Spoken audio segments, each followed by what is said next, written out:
Carménère arrived in Chile from Bordeaux in the 1850s, but lived a somewhat hidden history until 1994, when vines considered Merlot were identified as Carménère.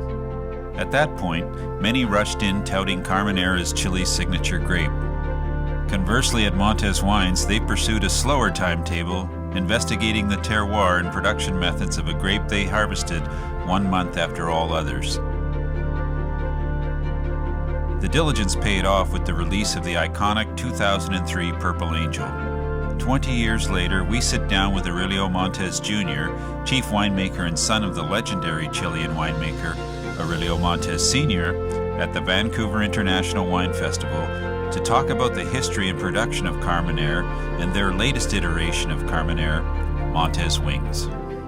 Well, Aurelio, it's great to have you here to talk about a grape, the Carménère grape, which a lot of people don't know much about, and I think the history is very interesting in Chile, so you guys have done such a great job. Why don't you walk us through your journey in Carménère? Well, it's, every time that I talk about Carménère, I get so excited because Carménère is a grape that almost disappeared for the world, coming from France after the phylloxera pest. And in Chile, we discovered that we had an amazing terroir, an amazing condition to grow Carménère. At the beginning when we started, when we discovered that we had Carménère in 1994, we made so many mistakes. So at the beginning, the Carménère coming from Chile was a little bit confusing. It was mixed with Merlot, wasn't it? It was mixed with Merlot. At the start. Exactly. So we didn't know that. Yeah. One day, a ampelographer from France came to the winery and said, "Wow, this is not Merlot, this is Carménère." Yeah. So after that, we didn't know what to do, to be honest with you. And that's the reason why, for many years, with my father, took us 10 years to release our first Carménère. Yeah. Why? Because Carménère, from my point of view, is the most challenging, most complicated grape to grow. Yeah. You need long autumn, no rain, specific type of soil. Yeah. So it's not an easy grape to grow. Yeah. So today you have 3 specific Carménères. Maybe that will tell the story if we talk about how you grow those wines and how they came to be. Exactly. We have 3 different Carménère that we try to show to the consumers to understand that Carménère also can be different. Yeah. First of all, we have the Montes Alpha Carménère. That is a Carménère made from different blocks, different type of soil. Yeah. So it's a really good example if you want to learn, if you want to try Carménère for the first time and you know exactly how it tastes. Alpha Carménère is a good example. Soft, really, really nice, and even almost sweet, not in sugar, sweet. The tannins are sweet, with some spiciness. Really amazing wine to try.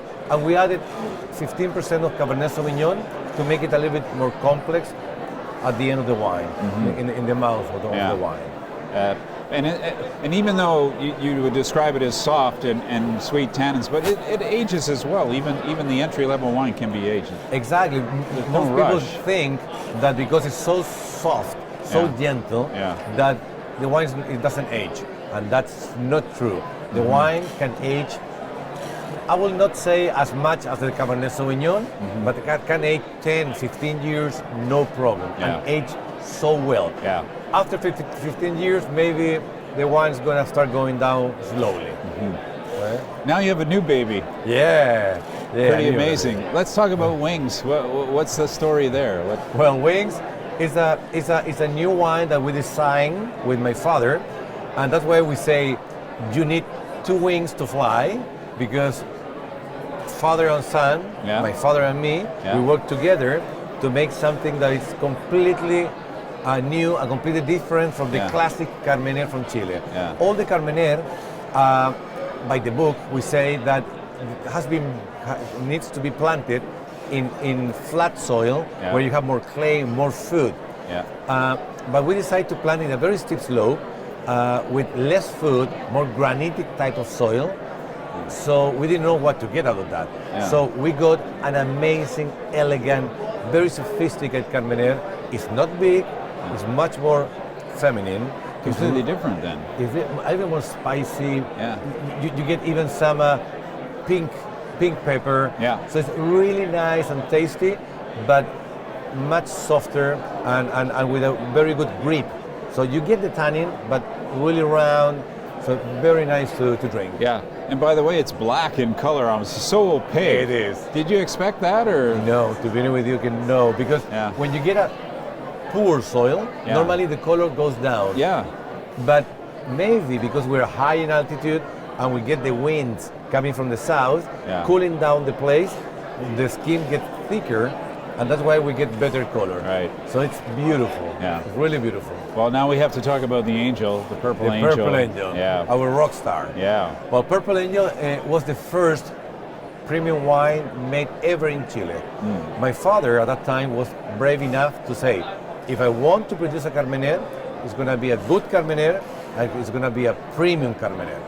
So we decided to launch this Carménère coming from the foot side of the hill. So richer soil, good drainage, and it's 92% Carménère and 8% Petit Verdot. Verdot. Why Petit Verdot? Because you wait so long to get the correct ripeness that you lose a little bit of acidity and you lose a little bit of tannins. So with 8% of this rugby player big Petit Verdot, you make the wine longer, really nice and very tasty, and age much better. Yeah. So Purple Angel, in a way, although it was your first Carmenere, it wasn't the first in Chile.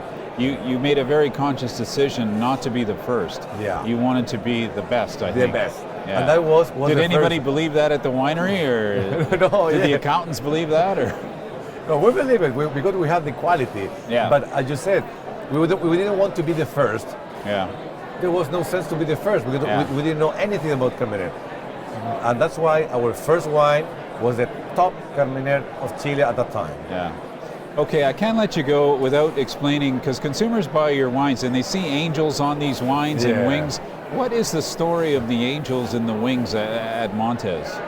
The very lovely partner of my father, Douglas Murray, they started together building this winery. And many people doesn't know, but we started from nothing, no money, in a garage. And the partner of my father used to love to collect angels from all around the world. And he really loved guardian angels. So he always used to carry small angels in the pocket. And one day he had a huge car accident and he survived without even one scratch.